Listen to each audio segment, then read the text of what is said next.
qachon bir banda namoz o'qib boshlasa, uni gunohlari olib kelinadi.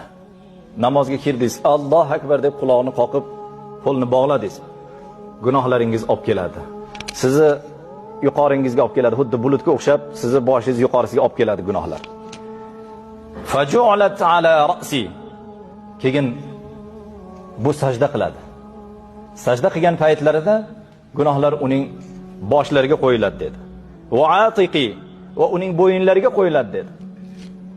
Har sajda ruku qilganda uning boshlariga qo'yilgan, bo'yinlariga qo'yilgan gunohlar to'kilaveradi dedilar. Voy sajdadan shoshayotgan birodarlar, shoshmang sajdadan. Ba'zilar shunday shoshib turadi, gunohni bergisi kelmaydi-da. Yelkalaridan, bo'yinlaridan to'kilayotgan gunohni bergisi kelmay tez turib oladi. Sajdada shunday turing. Mana bu hadisni eslang endi.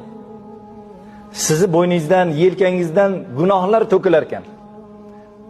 Rukuni, sajdani ko'paytiring. Ruku qilib turganingizda, sajda qilib turganingizda mana shu hadisni eslang. Hozir meni gunohlarim bo'ynimga qo'yildi. Meni gunohlarim boshimga qo'yildi. Hozir men sajdadan turganimda, men rukudan turganimda gunohlarim to'kiladi deng.